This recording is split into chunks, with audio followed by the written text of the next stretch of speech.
बिस्मिल्लाहिर्रहमानिर्रहीम। अर्रहमान। तबीयत तेरी खराब हो रही है ना? खड़ा नहीं हो जाएगा ना, तो मैं बैठने को कह रहा हूँ, इधर आके बैठ, आके बैठ तो सही तुम।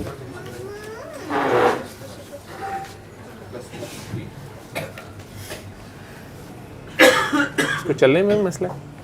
और ये अभी रिसेंटली ही शुरू हुआ था। कब से? few months। नीचे बैठना मुश्किल होगा तेरे लिए, फिर खड़ा होना मुश्किल होगा। अच्छा, तो फिर उधर ही तू खड़ी हो जा जहाँ तुझे खड़ा होना ईजी है तुझे। अच्छा, आपने इसको इधर मेरे पास आ जरा, खड़े हो जरा।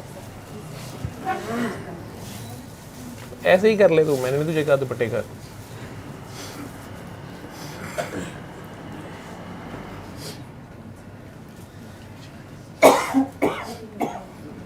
वो वाली नब्ज सिखाओ।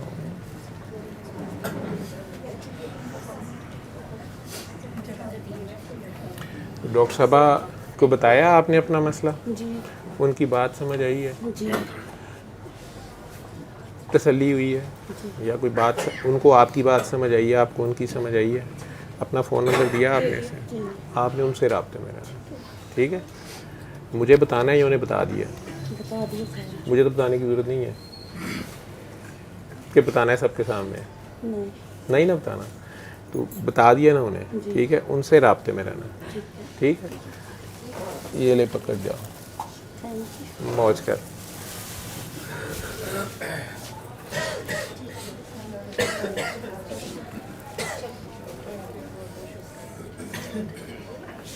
इसका नंबर ले लिया आपने? इनका नहीं, अपना दे दिया। नहीं, उसका नंबर लो, आप उसका नंबर लो, आपने इससे राब्ते में रहना है।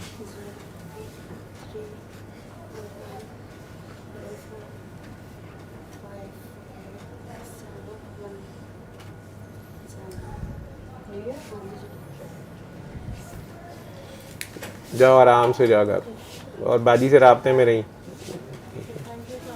अल्लाह खैर करे। इसलिए कि हो सकता है उसके बैलेंस ही ना हो, ठीक है? आप ही राब्ते में रहना, और उसका जो प्रॉब्लम है उसको, ठीक। अच्छा, और नए लोग कौन और थे? आफिया हम्म? आफिया से काफ़ी हैं। ये कहाँ से आए हैं? कजी से साथ आई हैं।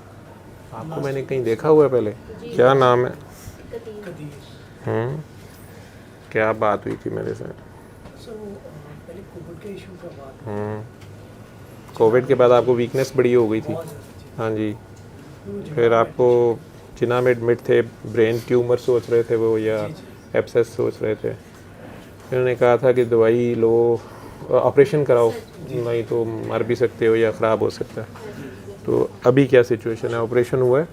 नहीं, वहाँ से हमने डिस्चार्ज लिया। अच्छा, वहाँ से डिस्चार्ज ले लिया, वो हमें कर नहीं रहे थे डिस्चार्ज, और खुद ही ले लिया था। ऑपरेशन नहीं हुआ? नहीं हमने नहीं अच्छा, करवाया। आपकी तबीयत पहले से बेहतर हो रही है? तबीयत बेहतर हो गई है इस वजह से। वो इलाज साथ जारी है और दुआ जारी है, अल्लाह खैर करेगा। जो हमने ट्रीटमेंट कहा था वो हमने कर दिया सुबह रहमान और अली वाले में। तो अब घर 3 बार अल्लाह पानी नहीं छोड़ना, और ज़्यादा से ज़्यादा लोगों को बताओ, अपनी हालत बताओ, अपना हक और सच बोलो। कैसे मुझे कोरोना हुआ था आपको, फिर कोरोना के बाद मुझे ये कुछ होना शुरू हो गया, जो डॉक्टर्स का ख्याल है कि स्टीरॉइड्स या दूसरी दवाइयाँ बहुत ज़्यादा लगीं, उससे इन्फेक्शन ब्रेन में चली गई, और इन्फेक्शन भी इतनी खौफनाक किस्म की थी कि उसके साथ आपको जो भी होना शुरू हुआ। डिजीज की वजह से मैं थोड़ा चक्कर आया ना, वो गिरे भी आप। और CT MRI आपके पास हैं, वो आपने संभाल के रखने हैं, क्योंकि उन्हीं CT MRI के बाद अब फिर CT MRI जो आप फॉलो अप एक CT MRI को 6 महीने बाद या महीने बाद आप करेंगे, उसमें देखना होगा कि ये जो आपके ट्यूमर या एब्सेस समझी जा रही थी रेशा, वो ख़त्म हो गया है कि नहीं हो गया, या कितना कम हुआ है, या खुदा न खास्ता बढ़ तो नहीं रहा। आपकी हालत तो बता रही है कि आप बेहतर है, इम्प्रूवमेंट तो ठीक माशाल्लाह है ना? इम्प्रूवमेंट हो रही है। तो इसलिए अब आप जो भी इलाज कर रहे हैं, डॉक्टरी भी, दुआ वाला भी, ठीक है। उसी के ऊपर आपको कायम आपको रहना है। अभी IV चल रहा है, वो कह रहे थे कि 3 वीक्स तक चलेगा। हाँ जी, वो जो चल रहा है, मैंने तो आपको कहा था ना कि वो चले, जी जी लेकिन उनके साथ ये भी था ना कि आप फ़ौरन ऑपरेशन कराएं। जी सर। ये था कि नहीं था? सर उन्होंने तो यही कह दिया था ना कि ऑपरेशन करवाएं, अगर आप नहीं करवाएंगे तो मतलब डेथ भी हो सकती है। और इस Death तरह भी हो मुझे सकती डराया। है। ये तो बेड पे थे, मतलब सारा कुछ मैं ही मैनेज कर रही थी इनका। इन्हें मास्क तो मतलब मैं ही थी और बच्चे थे मेरे साथ, तो मुझे उन्होंने यही कहा था। तो मैंने फिर वो 7-8 डॉक्टर का पैनल था। अब 1 वीक ही हुआ है मुझे घर गई, तो उन्होंने कहा कि आप यहाँ ना दोबारा एडमिट हो सकती हैं ना आप आ सकती हैं, आप जाएँ फैसलाबाद ही और वहाँ से ही करवाएं। ये पहले ये रजामंद नहीं हो रहे थे जो मुझे आपका जिन्होंने बताया था, मेरे चाचू हैं कराची में, वो यहाँ पे आप मेरी चाची भी आई थी लास्ट वीक पीयूष, तो उन्होंने मुझे कहा था कि आप बस जाओ उधर, आप कौन उनसे सी रब्ता चाची आपकी इधर आई थी? उनकी मदर को कैंसर का है प्रॉब्लम, सनम है नाम उनका। 2 वीक्स वो रेगुलर आती रही हैं। मैं नहीं पता। अच्छा, तो उन्होंने मुझे बताया, फिर इनको मैंने बहुत मुश्किल से वहाँ हॉस्पिटल का ये पहले नहीं कर रहे थे, कहते तू केड़े पासे पै गई फलाम। मैं कहा कदीर आपने सारी ज़िंदगी, ठीक है मैंने आपकी सारी मानी आपने, लेकिन आप ना मेरी ये बात मान लें। खैर इनके फ्रेंड भी थे वहाँ पे, वो कहते तुम गलत डिसीजन ले रही हो और ये कर रही हो। मैंने कहा बस मैंने डिसीजन ले लिया। मैंने कहा हालांकि मुझे जितनी इनकी ज़रूरत है आप लोगों को नहीं है ना, मैंने कहा बस मैंने अब नहीं करवाना ऑपरेट। अच्छा वो डॉक्टर काफ़ी उन्होंने मेरे साथ मतलब उन्होंने कहा कि आप, मैंने कहा आप मुझे कर देना, कहते अब जाओ फैसलाबाद ही। तो मैं इनको डिस्चार्ज लिया। मैंने अपने ख़ानदान में नहीं जाके किसी को बताया, मैंने सबको यही बोला हमें डॉक्टर ने ये कहा है 1 वीक जाओ घर जाके IV करवाओ, और ना हमें 1 वीक के बाद दोबारा MRI करेंगे और हम बताएंगे। आज भी मैं घर ये कह के हम डॉक्टर के पास जा रहे हैं और चेकअप के लिए जा रहे हैं, ये नहीं मैं बताती आई। तो लेकिन अल्लाह का शुक्र है इन्होंने मेरी बात मानी सारी। तो अब ये है, अब हम इस चीज़ में कन्फ्यूजन में हैं कि IV तो घर चल रही है अभी, क्योंकि मैं अपनी सिस्टर इन लॉ की तरफ हूँ, घर नहीं हम गए। तो अब मैं आगे क्या करूँ, आगे का मुझे समझ नहीं आ रहा है कि इनका मैं, क्योंकि मैं किसी न्यूरो के पास, किसी और डॉक्टर के पास नहीं मैं गई। मुझे नहीं पता आप कंफ्यूजन किस चीज़ की है? कन्फ्यूजन ये है कि अब नेक्स्ट उनकी मेडिसिन कंटिन्यू रखूँ, छोड़ दूँ। मैंने बड़ा क्लियर आपको पहले भी बताया था। 2 वीक का हो गया। सबसे पहले आप लोग मेरे ऑफिस में जी बग़ैर बताए ज़बरदस्ती आए थे, तो मैं नहीं मिलता होता। और मैंने आप लोगों को दोनों को उसी वक्त, मैंने इनका भी पॉइंट ऑफ व्यू देख लिया था, ठीक है, क्योंकि मैं कोई स्पेशल आदमी नहीं हूँ, एक आम आदमी हूँ, लेकिन डॉक्टर हूँ और ये काम भी डॉक्टरी के साथ पिछले 20-21 साल से कर रहा हूँ, जो लोगों के नज़दीक जहालत है या बेवकूफ़ी है।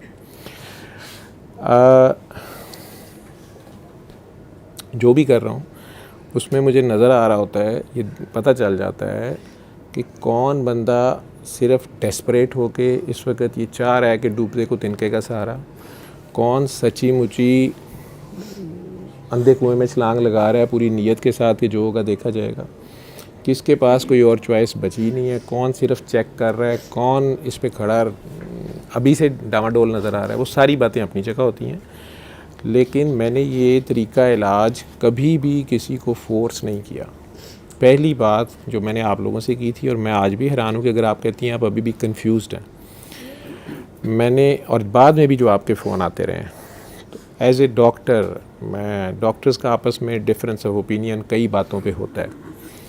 एज ए डॉक्टर भी मेरी अप्रोच ये होगी, ये पेशेंट अगर मेरे पास लेटा होगा, ठीक है, ICU में जिस हालत में ये आए थे आप बता रही हैं, तो ये मैं बीइंग अ फिज़िशियन और इंटेंसिव केयर स्पेशलिस्ट, मैं अगर डील करूँगा, मैं यही दवाइयाँ शुरू करूँगा जो कि शुरू हुई, जो कि मोस्ट प्रोबेबल चांस है कि स्टीरॉइड्स के एक्सेसिव यूज़ की वजह से, मरीज़ की अपनी इम्यूनिटी कम होने की वजह से दूसरे कुछ जरासीम होते हैं जो कि उसके ऊपर ज़्यादा अटैक कर देते हैं। शुगर भी साथ हो जाएगी, उसके साथ मुख्तलिफ़ जरासीम जिनमें TB भी है, कुछ और जरासीम है जो स्किन पे नॉर्मली होते हैं, बॉडी में कई जगह होते हैं स्टैफ, वो जिस्म पे जिस तरह फोड़े बना देते हैं, ये शुगर के मरीज़ों के बहुत बड़े बड़े कार्बंकल हम उन्हें कहते हैं, बड़े बड़े गाढ़ उन्होंने कहते बना देते हैं, वो अगर खून में चले जाएं तो बॉडी के अंदर जहाँ भी जाएंगी वहाँ पे भी उसी तरह के गढ़ बना देते हैं। उसे हम कहते हैं एब्सेस बन गई है, रेशा इकट्ठा हो गया है। वैसे कुरान करीम में तो अल्लाह ने फरमाया है कि रेशा क्यों हो जाता है, कैसे होता है, वो भी है। अल्लाह हम सबको माफ़ करे। हम में से कोई भी हाजी तो है नहीं, गुनाह भी हो जाते हैं और सारा। किसी वक्त भी हम सबको वो तौबा की तौफीक देता है। तो जब आप मेरे पास आए थे बेटे, तो वो आपके वर्ड्स ये थे, मुझे नहीं पता आपने इन्हें बताया हुआ था या आपके डॉक्टर्स ने इन्हें बताया हुआ था कि नहीं बताया हुआ था। आपके वर्ड्स ये थे कि न्यूरोसर्जन ने मुझे ये बताया है कि चूँकि ये जो 2, 3, 4 ट्यूमर लाइक या एब्सेसेस हैं या मैसेज हम उसे बोलते हैं, स्पेस ऑक्यूपाइंग लीजन्स ब्रेन के अंदर हैं और ये बहुत नीचे हैं, तो हमें जब इन्हें निकालना है, वहाँ से रेशे को निकालना है, तो हमें ऊपर से जो नॉर्मल दिमाग का हिस्सा है वो हम काटेंगे। जब उसे काटते हुए नीचे जाएंगे तो हो सकता है कि इनका एक हिस्सा फालज हो जाए और लाइफ लॉन्ग वो ठीक हो या ना हो, या नीचे वाला धड़ मफलूज हो जाए या एक साइड मफलूज हो जाए, ये बोल सकें या ना बोल सकें, और ये सारा कुछ यही है। और आप रो रही थी उस वक्त बहुत ज़्यादा, ठीक है। जिस किसी ने भी आपको मेरे पीछे भेज दिया, आपका ख्याल था कि मैं कोई या डूबते को तिनके का सहारा, कि मैं पता नहीं क्या करूँगा और क्या हो जाएगा। तो बेटा मैंने उस दिन भी कहा था कि आप सूरह रहमान शुरू करें, और कसीदा भी शायद मैंने बताया होगा, मुझे नहीं याद, कि इन्हें सूरह रहमान और अली हक की दुआ बताई होगी। जिस भी उस वक्त जब मैं मरीज़ से बात कर रहा होता हूँ, तो कोई फार्मूला तो है नहीं, मैंने जो उस वक्त आता है मैं बोलता हूँ।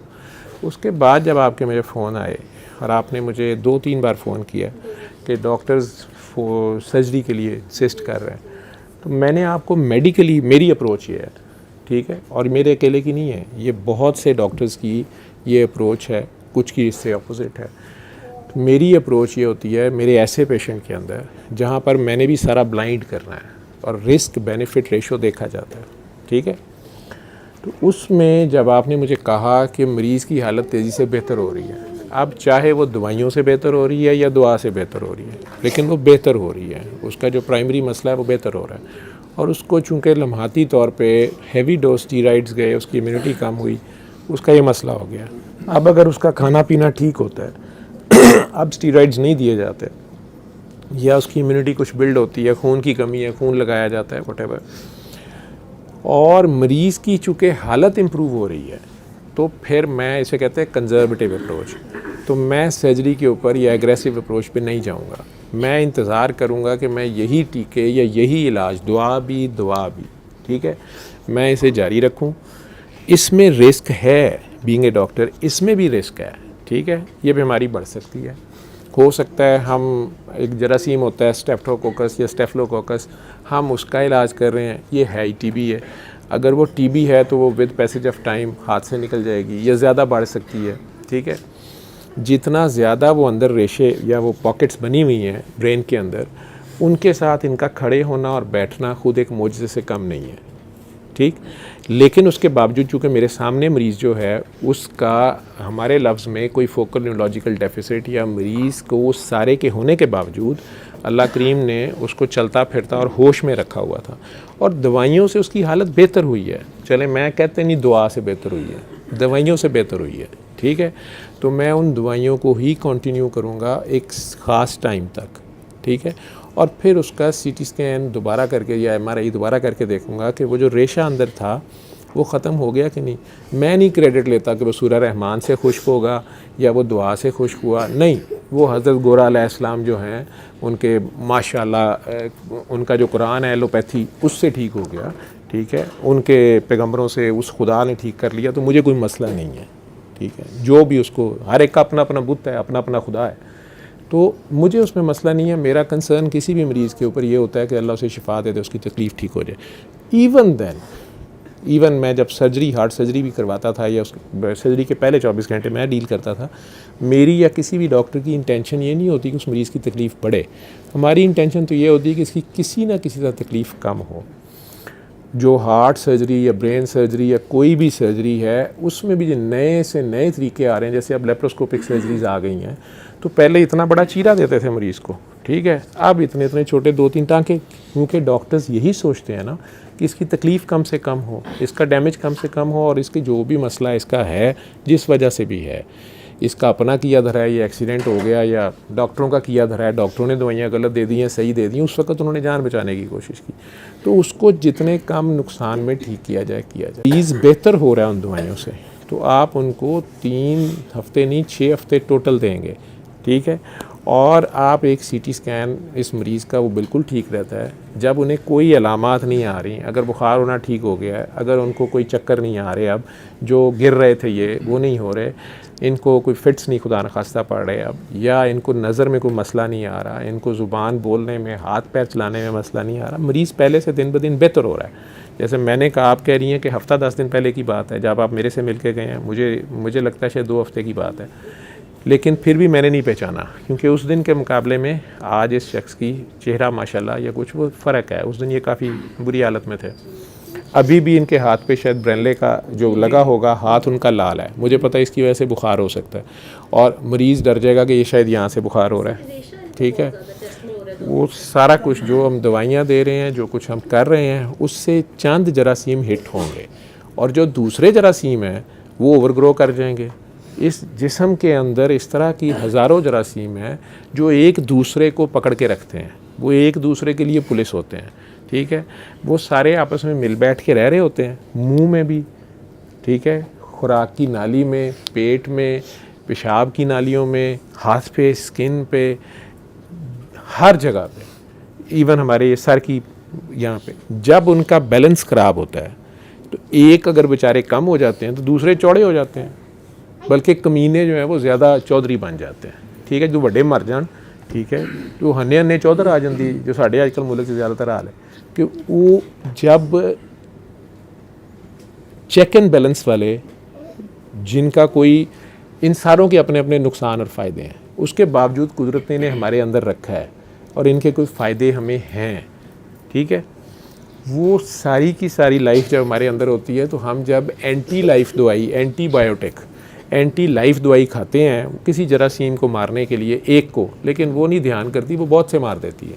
ठीक है, ऊपर से स्टीरॉइड जो है वो हमारी अपनी फ़ौज से भी, यूँ समझ लो कि हमारी फ़ौज अंदर होती है जो वाइट सेल्स हैं या दूसरे जिन्होंने जरासीमों से फ़ाइट करनी होती है, जो उस दहशतगर्द को पकड़ने के लिए बेचारे निकलते हैं जरासीम मारने के लिए, जो तादाद से ज़्यादा हो गया है, तो स्टीरॉइड उससे बंदूक और असला ही ले लेता है।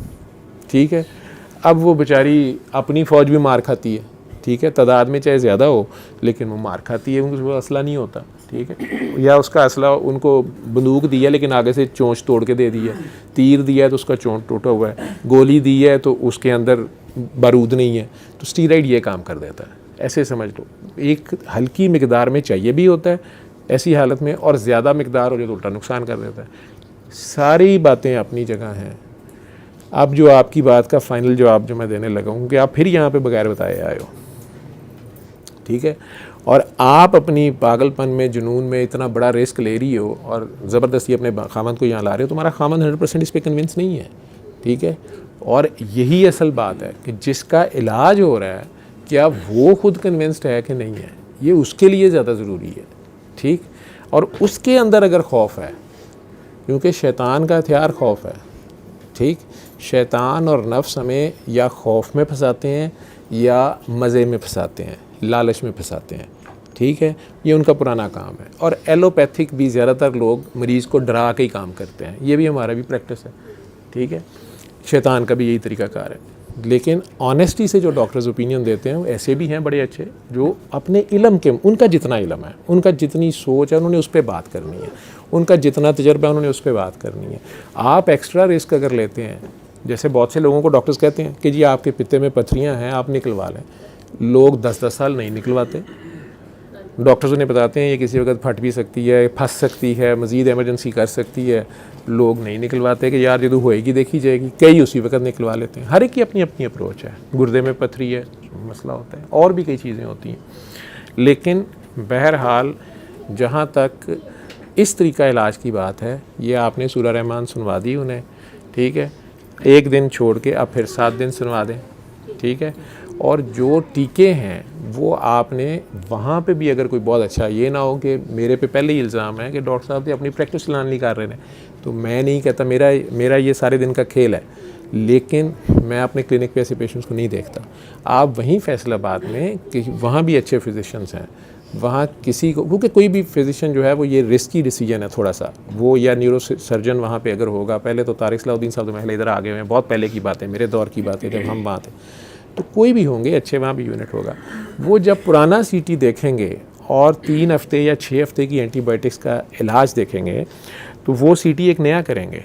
तो उनका दिमाग नहीं ख़राब कि वो पैसे, सारे लालची नहीं होते कि वो पैसे बनाने के लिए या वो अपना हाथ सीधा करने के लिए, अल्लाह माफ़ करे ऐसे भी कुछ लोग होते हैं, ठीक है, एक्सेप्शंस आर ऑलवेज देयर, कि वो कहे नहीं जी फिर भी मैनू ऑपरेशन करन दियो, मैनू बायोप्सी लैन दियो, मैनू। जब एक चीज़ सामने नज़र आ रही है कि मरीज़ जो है वो बेहतर हो गया है, चलो सूरा रहमान से नहीं हुआ, टीकों से, एंटीबायोटिक से हुआ तो बेहतर हो गया, तो किसी का दिमाग ख़राब नहीं है कि वो इसको खोले फिर, ठीक है। वो उन्हीं दवाइयों को, उसके साइज़ को देखते हुए, उसकी प्रोग्रेस को देखते हुए वो दवाई को कुछ मॉडिफाई कर देगा कि आप इस दवाई को बंद कर दें, या इसके साथ की खाने वाली दवाई अब ले लें, आप टीके बंद कर दें, या इसको भी बंद कर दें, ठीक है।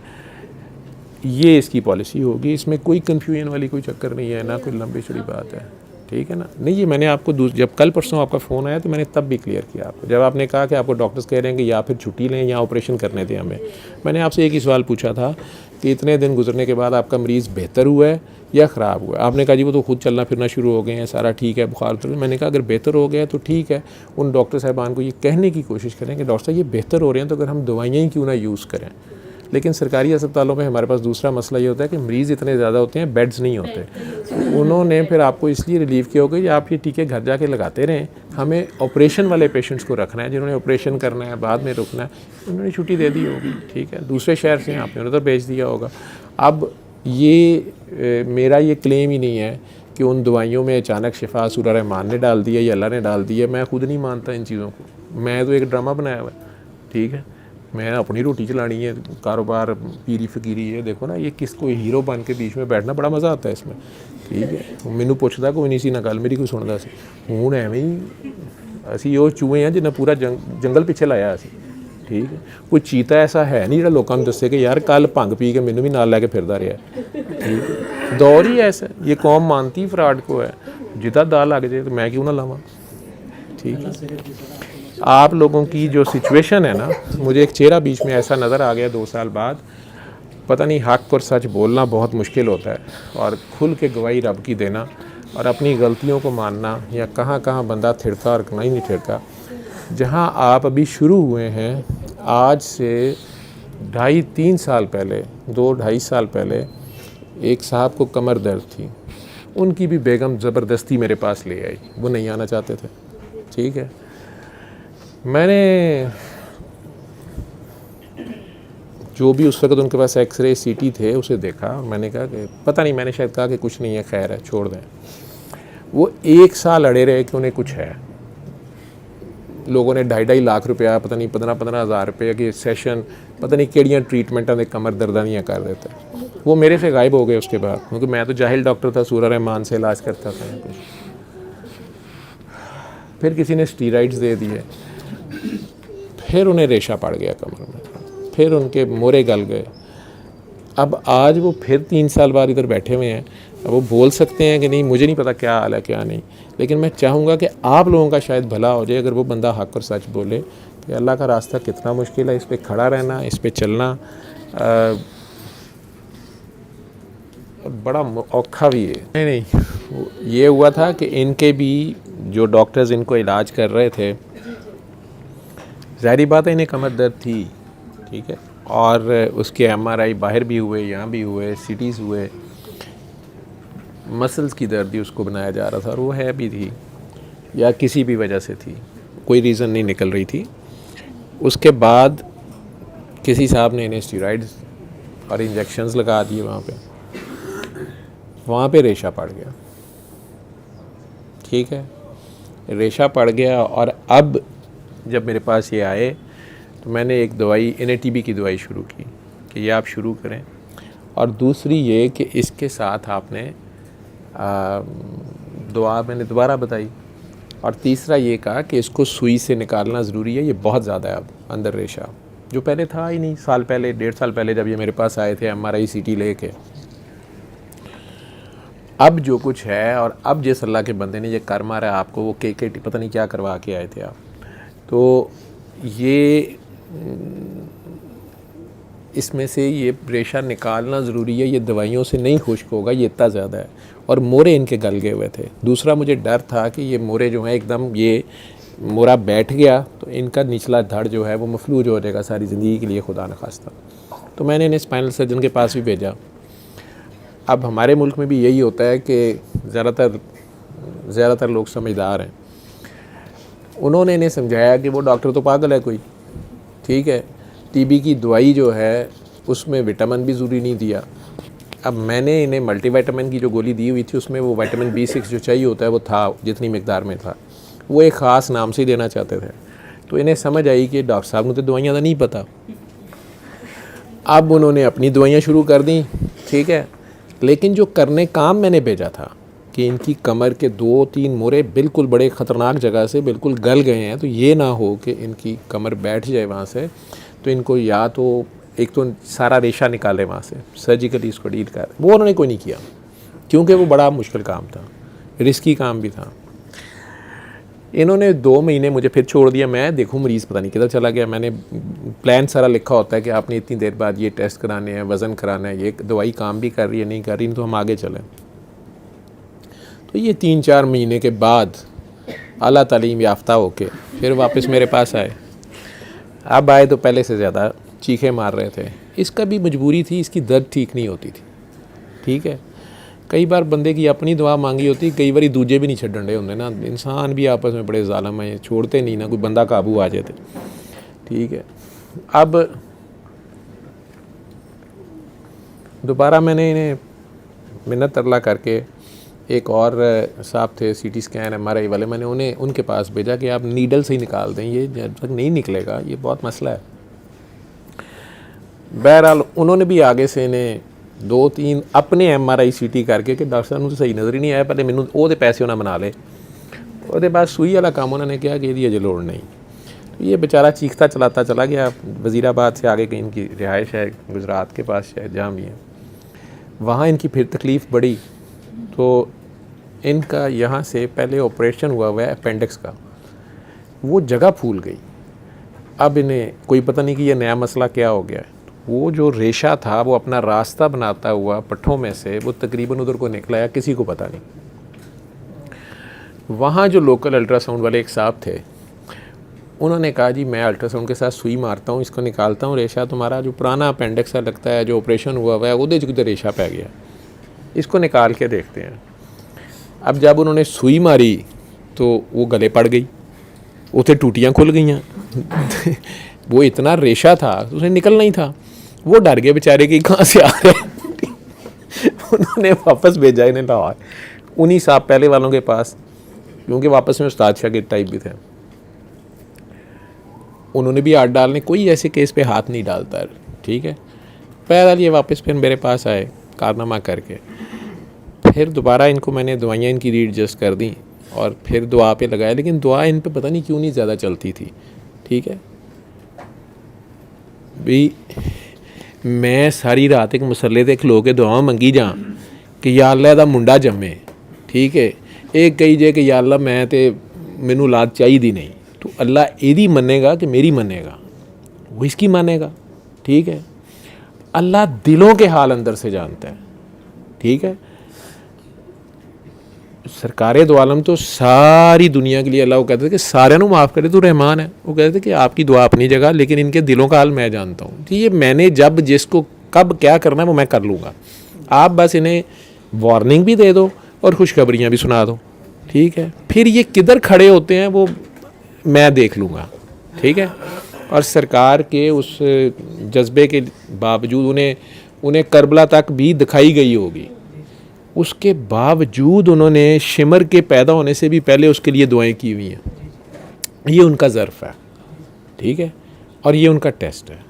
ये उनका यूं कह लें कि अल्लाह की तरफ से एक बहुत बड़ा इम्तिहान है, सब जानते बूझते हुए दुआ करना, ठीक है, और सारी उम्मत के लिए करना।